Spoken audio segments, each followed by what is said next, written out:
What is up, boys? Another day, another dollar. Today is a great day, blessed from God, because it's another day to be alive. Fresh new mindset after a nice little fall break. Now we're tackling another Wednesday, just going at it. As you can see outside, it's raining a bit. A little bit unfortunate. I'm going to my first job for the morning here at 10. It's 9:46 right now.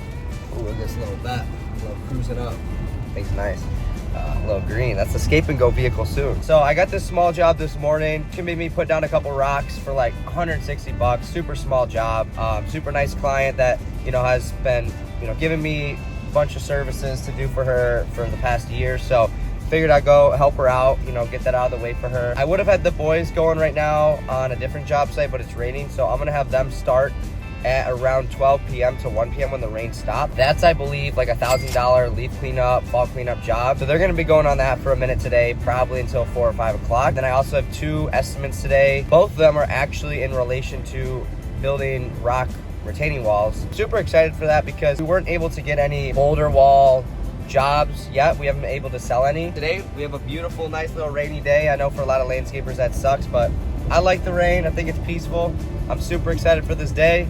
Again, it's another day God's given me to just attack it. I got a new mindset after a nice long weekend. Right on the left here, we're passing AIS. I actually got interviewed with them yesterday and it went really well. So potentially looking at, maybe working there as an intern this summer while also simultaneously running the landscaping business, which would be really awesome. Small change of heart, but I feel like it's low-key a calling to go into. Let's get after it, boys. Let's do it. It's the first job site. Client was super friendly and let me use her wagon to pull these bags of rocks around. But basically what we're doing is, you kind of already see how these bigger rocks have a line. We're going to be backfilling rocks here and rocks there where it's a low spot.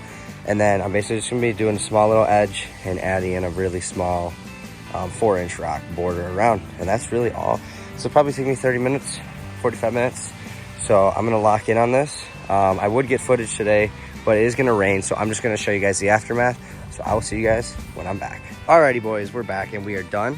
In total, it took me 1 hour and 15 minutes for $160, which is really good hourly. As you can see, I trenched all this, pulled all the rocks back, put in the white stone, added more rocks here and here, and then compacted it all down, made it look real nice. Same thing over here. This side looks really nice because I was able to get a deeper trench going. And then I just put the remainder rocks here and some bigger stuff there since she requested for chipmunks that go into the AC. So we are all done with this job. I'm gonna bounce out of here, probably go to the gym, and then we got 2 estimates soon, so I will bring you guys with me. Let's get after it, boys. Alrighty, boys, I'm parked outside of a stop sign right now before I leave the neighborhood. A new habit I'm trying to get into is after every single job, I always want to pull up my revenue sheet right here, and I want to fill in the information for the job because, with my schedule, things just get really bombarded and busy. So 160 bucks for the day. Let's focus that.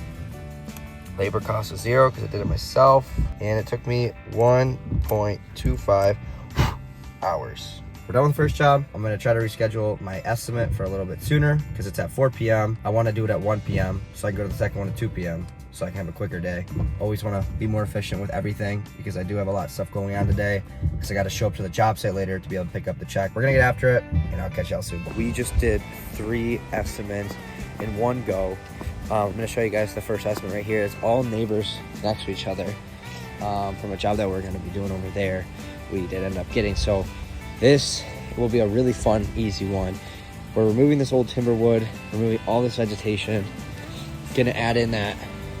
Basically, to keep it simple and quick for you guys, we're just going to be installing a boulder retaining wall like back there, here, and we're going to have that slow decline as we stack them.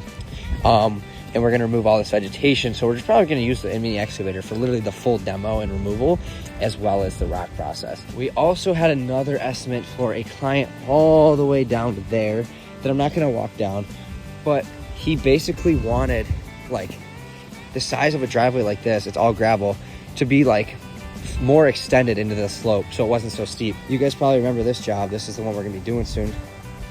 He wanted a retaining wall like this, but I would like start from back there. Like it was huge and it was super steep. It was like this steep. So it's like, that is almost like a construction level retaining wall that I don't think we have the more so experience with operational machinery that size yet. But we did secure this one. This job with the new additive of going out here and doing more rocks is probably gonna be closer to 10 G's. So you guys already know, we're gonna remove this with a chainsaw and we're just gonna retaining wall, rock, retaining wall, rock, retaining wall, rock, retaining wall, rock.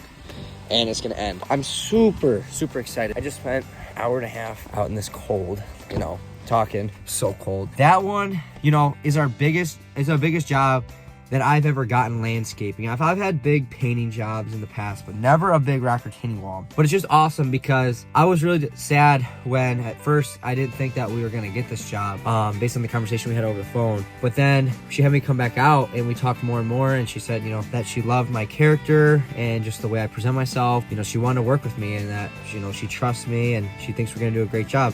And then she referred me over to her neighbor over there, the job that I just walked with you guys over there. Also gonna, you know, give that quote. I got all the numbers and stuff. I just need to later tonight lock in, get those quotes situated, send them out. I'm gonna be renting the mini excavator for the full weekend and I'm running late. So I'm gonna get going to that. I'll pick up the phone when I get there and I'll catch you guys there. So I lied, I actually did stop by at this property to show you guys what this project was so you can get a better idea. So as you can see, it's kind of hard to see on camera, but this is super steep right now. This is, I would say 60, 70 degrees straight down. Like they had a problem, as you can see this big dent in the tree where they hit it with the boat and it fell off the hitch because it's so steep and it's eroding down. So basically what we would do, starting way down here, we would level it out so this, you know, is way just more flat and easier to drive down. And then we would use a crane to grab all of this. I mean, I'm talking it goes like to here. All of this gone. These two trees will be cut down. And then build a huge retaining wall of rocks. As well as right here. I'm going to let him know that this is definitely something we can't take on yet. We are just not experienced enough. But I'm going to look into subcontracting. I got another estimate we're heading to. It's 40 minutes away. So I'm going to buckle up, head out, and I'll catch you guys soon. Alrighty boys, we are back at our technically 4th estimate for the day, considerably 2, but 4 if we're including the 3 that I just did. So here is the estimate for this job. I was trying to upsell the client on removing this because it just fell over, but they're not too sure yet. We got all these vines are gonna be taken off. I mean, these things look like datura seeds. Even though I looked them up, they're just called like apple something, I don't know. So we're gonna be removing all the vines from vines. Trim this up in a circle, hedge these bushes, weed whip all the vines off the cracks, weed whip all these weeds. Basically just pulling all of the weeds and then a mixed in fall cleanup. Nothing in the yard with the leaves, although that would be a fat fall cleanup job. This is a big property. But just getting all the leaves out, you know, raking all the stuff out, cleaning up all the weeds, and then there's also weeds in front. Projections, $750 to $1,000. Do these people want to pay that probably for a fall cleanup based on the type of client? I feel like they're probably gonna say no, just because you can usually tell with the way a client talks and how they are about price. I'm not expecting to get this job, but that's okay because that's Gabe and Go. And for you guys watching who also own your own landscaping business, you gotta understand your value. And if you know that you have a good value, if a client doesn't wanna pay you, I'm not gonna negotiate and sit here and try to price pick with them because those type of clients usually are always gonna find something to be unhappy about. We recently just had a really awful client that we worked with, and we never have awful clients, but this person was just super rude. We did an amazing job for them, and she just wasn't happy with it. She just didn't seem content. And it was like a $360 job. You know what I mean? Like, it's always the small jobs too that I feel like are those people who just really try to pick your pockets. So some advice to my, you know, guys out there running their businesses, just stay away from cheap clients. They're just gonna try to take advantage of you. To be honest, I've learned it. I've been in this business for 3 years now. For example, we had a client who totally negotiated with me in the summer. We get out there and they're asking us to do like 20 different things for free, and they just thought that we were just getting paid per hour. I'm like, are you kidding me? Like, don't lower your standards for someone else to please them, because let me tell you, it's just gonna be miserable for you and you're not gonna make a lot of money, and ultimately the client's probably just not gonna be happy. So that's all I gotta say about that. It's a beautiful day. Everything's going smoothly so far. God's blessed me with this beautiful day. Just a lot of great things going on, to be honest. You know, we sold that really big, you know, like $8,000 to $10,000 job. Like, God is good. That's all I can say, boys.